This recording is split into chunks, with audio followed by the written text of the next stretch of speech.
အီရန်နိုင်ငံမှာမထင်မှတ်ထားလောက်အောင်ကိုခရစ်ယာန်ဘာသာပေါ့အမြန်ဆုံးပြန့်နှံ့လာတယ်ပေါ့နော်အမြန်ဆုံးခရစ်ယာန်ဘာသာဝင်တွေအများများလာတယ်ဆိုတော့အီရန်နိုင်ငံကပြောရမယ်ဆိုရင်တော့တွားပြီးတော့မှအေးဝင်ကလေးလှုပ်လို့ရတဲ့နေရာလည်းမဟုတ်ဘူးသူတို့ကအေးဝင်ကလေးလှုပ်တဲ့လူတွေဖမ်းတယ်ထောင်ချတယ်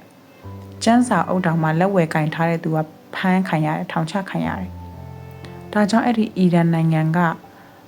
ဘာဖြစ်လို့ဒီလောက်ထိဖျားတရားသွားပြီးတော့အေးဝင်ကလေးလှုပ်တဲ့လူလည်းမရှိတာဘာဖြစ်လို့သူတို့ဒီလောက်ပြောင်းလဲကြတာလဲ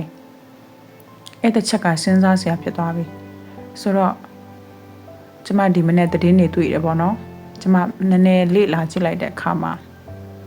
အတိတ်ကအီရန်ကဘာဖြစ်တာလဲဆိုတော့အစ္စလမ်ဘာသာရေးကိုအကြောင်းပြပြီးတော့မှအစိုးရကသူ့ရဲ့ပြည်သူတွေအပေါ်မှာအယမ်းကိုဖိနှိပ်ချုပ်ချယ်တာမျိုးတွေလုပ်လာတာဖိအားအယမ်းပေးလာတာဘာသာရေးကိုအကြောင်းပြပြီးတော့အမှန်ကတော့ဘာသာရေးကကောင်းပါတယ်အစ္စလမ်ဘာသာကလည်းကောင်းပါတယ်ဒါပေမဲ့အစိုးရကဘာသာရေးကိုအသုံးချပြီးတော့မှအာဏာရမ်းပြတဲ့အတွက်ကြောင့်ပြည်သူတွေကလုံးဝမကြိုက်လာတော့ဘူးအရန်ဖိနှိပ်ချုပ်ချယ်တာတွေများလာတဲ့အတွက်ကြောင့်ပြည်သူတွေကမကြိုက်လာတော့ဘူးအမျိုးသမီးတွေကိုဆိုလဲဝတ်စားဆင်ရင်မှုနဲ့ပတ်သက်ပြီးအရန်ချုပ်ချယ်လာတယ်ကွာပြောရမယ်ဆိုရင်ဒီအမျိုးသမီးတွေကနော်မျက်နာတွေလည်းတစ်ချိန်လုံးဖုံးထားရတာ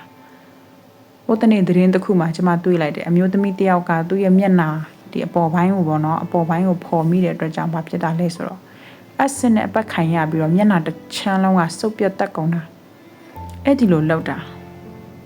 ဆိုတော့အမျိုးသမီးတွေအပေါ်မှာတအားရက်ဆက်ပါတယ်ဘာသာရေးကိုအကြောင်းပြပြီးတော့လိုရာထပ်ပို့ပြီးတော့လူသားတွေအပေါ်မှာရက်ဆက်လာတာဘာသာတရားတိုင်းကလူသားတိုင်းကိုကောင်းတဲ့နေရာညွှန်းပြီးတော့မှရက်ဆက်ဖို့ညွှန်းတာမဟုတ်ပါဘူးဒါပေမဲ့အီရန်အစိုးရကတော့လိုရာထပ်ပို့ပြီးတော့မှသူ့ရဲ့ပြည်သူတွေအပေါ်မှာအရင်နှိပ်စက်လာတယ်ဘာသာရေးလွတ်လပ်ခွင့်လည်းမပေးဘူးကြိုက်တာရွေးချယ်ပြီးကိုးကွယ်လို့မရအောင်သူတို့ရဲ့အစ္စလာမ်တစ်ခုကိုပဲရွေးချယ်ကိုးကွယ်ရမယ်ဒါပေမဲ့လည်းအဲ့ဒီကအစ္စလာမ်ဆိုတာလဲသူတို့ကအရင်အစွန်းရောက်ပြီးတော့မှဘာသာရေးကိုပဲခုတုံးလုပ်ပြီးတော့မှလူတွေကိုအာဏာအရင်သုံးလာတာအစိုးရကဒါကြောင့်အစိုးရကိုစန့်ကျင်တဲ့သူတွေတအားများလာပြီးတဲ့ချိန်မှာနော်ဒီဘာသာရေးကြောင့်အရင်ဖိနှိပ်ခံရတာတွေများတဲ့အခါမှာဒီဘာသာရေးအပေါ်မှာယုံကြည်မှုတွေလူတွေကတန်တရားတွေဖြစ်လာပြီးတော့မှနော်ဖျားသခင်ကိုတခြားသောဘာသာကိုသူတို့လေ့လာကြပြီဖျားသခင်ကိုရှာလာကြပြီအဲ့ဒီလိုနဲ့သူတို့ကခရစ်ယာန်ကိုပို့ပြီးမှလေ့လာပြီးတော့မှပြောင်းလဲကြတာပါဘယ်သူမှသူတို့အေးဝင်ကလေးလုံနိုင်လို့ပြောင်းလဲတာလည်းမဟုတ်ဘူးအဲ့တခုကအံ့ဩဖို့ကောင်းတာကလေ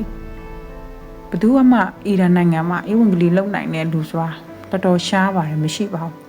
သူတို့ဟာသူတို့လေ့လာပြီးတော့မှပြောင်းလဲကြတာအီရန်ကခရစ်ယာန်တွေရဲ့သူတို့ပြောင်းလဲဖို့ဆိုတာလွယ်ကူတဲ့အချက်မဟုတ်ပါဘူးတကယ်လို့ခရစ်ယာန်ပြောင်းမယ်ဆိုရင်သူတို့ရဲ့မိသားစုတွေကနေလည်းအပယ်ခံရတယ်ပြီးရင်သူတို့ကအဲ့ဒါသိတယ်ဆိုရင်တော့ထောင်ချခံရတယ်ညှဉ်းပန်းနှိပ်စက်တာတွေလုပ်တယ်သူတို့မရပါဘူးပြောင်းလို့မရပါဘူးအမျိုးသားတွေကိုလည်းအဲ့လိုပဲလူငယ်တွေကိုလည်းအရန်ထိန်းချုပ်ထားပါတယ်ဘာသာရေးလေ့လာခွင့်တွေလည်းသူတို့တော်တော်လေးပိတ်ထားပါတယ်ဒါကြောင့်သူတို့ကဘာသာရေးတွေလေ့လာမယ်ဆိုအခုက social media ခေတ်ဖြစ်တဲ့အတွက်ကြောင့်ပွင့်လင်းမြင်တာဖြစ်တဲ့အတွက်ကြောင့်အကုန်လုံးလေ့လာလို့ရနေပြီဖြစ်တဲ့အတွက်ကြောင့်လူငယ်တွေကလေ့လာပြီးတော့မှ VPN ခံသုံးပြီးတော့လေ့လာကြတယ်ပြီးတော့မှသူတို့မကြိုက်တဲ့အတွက်ကြောင့်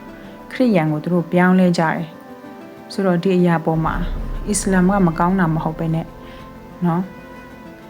အစ္စလာမ်ဘာသာရေးကိုအကြောင်းပြပြီးအစိုးရကအယံဖိနှိပ်ချုပ်ချယ်တာတွေလုပ်လာတဲ့အတွက်ကြောင့်ပြည်သူတွေကလုံးဝမကြိုက်တော့တာအဲ့ဒီအတွက်ကြောင့်တော်တော်လေးပြောင်းလဲလာကြတယ်ဒီလောက်ခရစ်ယာန်သာသနာထိုးဖောက်လို့မရတဲ့နေရာမှာတော့မှနော်အီရန်နိုင်ငံကလူဦးရေ83တန်းရှိတယ်အခုကဘာဖြစ်လဲဆိုတော့တန်းကျော်လောက်ကခရစ်ယာန်ကိုပြောင်းနေကြပြီသူတို့မှာဗလီ9000ကျော်ရှိတယ်9000လောက်ကတော့ပိတ်ခံနေရပြီဘာလို့လဲဆိုတော့ခရစ်ယာန်ပြောင်းကြလို့ပေါ့နော်9000လောက်ကဗလီတွေကပိတ်လိုက်ရပြီလူမရှိတော့ဝတ်ပြုမဲ့လူမရှိတော့မြေအောက်ဖျားเจ้าနေမှာတိဆောက်ပြီးတော့မြေအောက်ဖျားเจ้าနေမှာသူတို့ဝတ်ပြုရှိခိုးကြတယ် ကျန်းစာအုပ်ကင်လို့မရတဲ့အတွက်ကြောင့်ဖုန်းနဲ့ပဲကျန်းစာတွေဖတ်ပြီးတော့သူတို့ကဖျားရှိခိုးလာကြတယ်အဲ့ဒီအရာကိုအစိုးရတွေကသိတဲ့ချိန်မှာတော်တော်လေးဒီမြေအောက်ဖျားเจ้าတွေကိုလည်းအဓိကပြစ်မှတ်ထားပြီးတော့မှသူတို့ကလိုက်လံပြီးတော့ဖမ်းဆီးတာတွေတွေ့ရတယ်ပေါ့နော်ဆိုတော့ကျမတို့မြန်မာနိုင်ငံထက်ဆိုးတဲ့နေရာတွေတော့အများကြီးရှိတယ်ဆိုတာနော်မြောက်ကိုရီးယားလည်းဟိုတနေ့တုန်းကသတင်းတစ်ခုမှာကလေးမလေးငယ်ငယ်လေးတယောက်ကကျန်းစာဖတ်တာကြိုင်တာတွေ့တဲ့အတွက်ကြောင့်ကလေးငယ်ငယ်လေးတောင်မှထောင်ချပါတယ်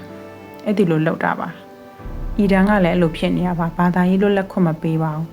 ဒီဘာသာပဲကိုးကွယ်ရမယ်ဒီဖះပဲကိုးကွယ်ရမယ်ဒီ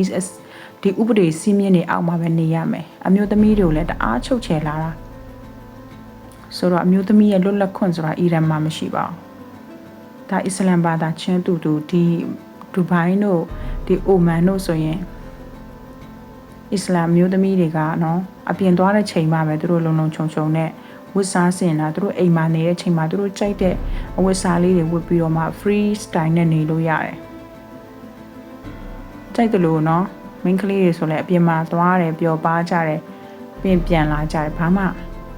shop မရှိဘူးဒါလည်းအစ္စလာမ်ပဲဘာသာရေးကိုကောင်းကောင်းမွန်မွန်နဲ့အသုံးချတဲ့နိုင်ငံတွေကလုံးဝနော်အိုမန်တို့ဒူဘိုင်းတို့ဆိုတိတ်ဆိတ်ပြီးတော့မှသူတို့လွတ်လပ်တယ် freedom ဖြစ်တယ်ကွာပြောရမယ်ဆိုရင်အမျိုးသမီးတွေလွတ်လပ်ခွင့်ပေးထားတာဒါပေမဲ့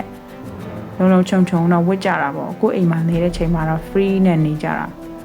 နေတတ်တယ်လို့နေကြဝတ်ချနာလေးဝတ်ကြတယ်မင်းကလေးချင်းချင်းနေတဲ့အချိန်မှာဒီအီရန်ကမျိုးသမီးတွေတော့လှုပ်လို့မရအောင်မျက်နှာလေးတချမ်းလောက်လေဘဲလောက်ထိဒီမှာပေါ်လိုက်တာနဲ့သူတို့ကအပြစ်လို့မြင်ပြီးတော့မှနော်အဆစ်နဲ့ပတ်လို့ပတ်တအားချုပ်ချယ်လာတာဒီအရာတွေကိုပြည်သူတွေကလုံးဝမကြိုက်တော့အစိုးရအောင်လေဒါကြောင့်အခုသူတို့နိုင်ငံကြီးကဘာဖြစ်လဲဆိုတော့စီးပွားရေးလည်းတော်တော်လေးကျဆင်းနေပြီခရီးရန်တွေလည်းညှဉ်းပန်းနှိပ်စက်တာတွေတအားများလာတဲ့အတွက်ကြောင့်ဒေါ်နယ်ထရမ့်ကလည်းမကြိုက်တော့အီရန်ကိုဒါကြောင့်ဒေါ်နယ်ထရမ့်ကဘာပြောလဲဆိုတော့အီရန်နဲ့ဒေါ်နယ်ဒီအမေရိကန်ရဲ့စီးပွားရေးအတွက်ပေါ့နော်စီးပွားရေးမှာအခွင့်တွေပို့ပြီးတော့မှတိုးပြီးတော့မှကောက်ထားပါတယ်အခုထရမ့်ကနေပြီးတော့မှဒါကြောင့်ဒေါ်နယ်ထရမ့်ကတော့နိုင်ဂျီးရီးယားခရီးရန်တွေရောအီရန်ကခရီးရန်တွေအတွက်သူတတ်နိုင်သလောက်အကာအကွယ်ပေးမယ်လို့သူကတော့ပြောထားပါတယ်နော်ဒါကြောင့်ဘာသာရေးကအစွန်းရောက်လွန်းတာမကောင်းပါဘူးဒီအီရန်ပြည်သူတွေအများစုခရီးရန်ပြောင်းသွားတာဘယ်သူမှသူတို့ကိုအေးဝင်ကလေးသွားလုံနိုင်လို့ပြောင်းလဲတာမဟုတ်သူတို့ဟာသူတို့ဖျားသခင်ကိုရှာတာတစ်ချက်ကဘာလဲဆိုရင်အီရန်ကခရီးရန်အများစုရဲ့တက်သေးခံချက်တစ်ခုကဘာလဲဆိုတော့သူတို့ရဲ့အိမ်မက်ထဲမှာတဲ့သခင်ယေရှုကိုသူတို့ခဏခဏတွေ့တယ်တဲ့အလင်းတန်းတစ်ခုနဲ့လူတစ်ယောက်ကသူတို့စီရောက်လာပြီးတော့သူတို့ကိုချစ်တဲ့အကြောင်းမေတ္တာထားရမယ်ဆိုတဲ့အကြောင်းတွေကိုသူတို့ကိုပြရတယ်တဲ့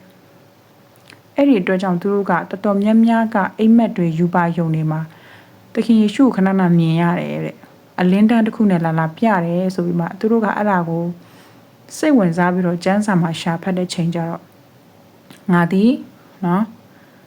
တမန်တရားဖြစ်သည်အသက်ဖြစ်တယ်ဆိုတော့နှုတ်ကပတ်တော်တွေသူတို့တွေ့တယ်ပြီးတော့မှသူတို့ကဘာလဲဆိုရင်ငါကြောင့်တင်တို့ကိုနှိပ်စက်ညှဉ်းပန်းခြင်းကိုခံရတဲ့ချိန်မှာတင်တို့ကမင်္ဂလာရှိတယ်အကြောင်းမူကားကောင်းကင်နိုင်ငံတော်ဟာထိုသူတို့ရဲ့နိုင်ငံဖြစ်တယ်ဆိုတဲ့ကျမ်းပိုက်တွေကိုသူတို့ရှာတွေ့ပြီးတော့မှတော်တော်များများပြောင်းလဲကြတာဘယ်သူမှသူတို့ကိုသွားပြီးတော့ခရိယန်သာသနာထိုးဖောက်လို့လည်းမဟုတ်ဘူးသွားဆွဲလို့လည်းမဟုတ်ဘူးဒါတော်တော်လေးထူးဆန်းပြီးမှအံ့ဩစရာကောင်းတဲ့အချက်ကအဲ့ဒါဖြစ်ပါတယ်ဒါကြောင့်ဒီနေ့ဒီချိန်ထိဆက်လက်ပြီးတော့မှခရိယန်ကတနေ့တော်တော်လေးအီရန်မှာပေါ့နော်သာသနာထိုးဖောက်တဲ့လူမရှိပေမဲ့သူတို့ဟာသူတို့ပြောင်းလဲပြီးမှဖျားသခင်ကိုရှာကြတာဖြစ်ပါတယ်ဒီလိုရှာနိုင်ဖို့ဆိုတာလဲသူတို့ကနှိပ်စက်ညှဉ်းပန်းတာတွေဂျားထက်ကနေရှာတယ်ဆိုတဲ့အရာကတကယ်ကိုမှအံ့ဩဖို့ကောင်းပါတယ်ဘုရားသခင်သူတို့နဲ့အတူပါရှိတာပါဒါကြောင့်ကျမတို့တွေလည်းယုံကြည်သူခရိယန်များကသူတို့အတွက်ဆုတောင်းပေးဖို့လိုပါတယ်ဘုရားရှင်သူတို့နဲ့အတူပါရှိဖို့ရန်အတွက်ပေါ့နော်ဆိုတော့ဒီလောက်ပါပဲ thank you ပါ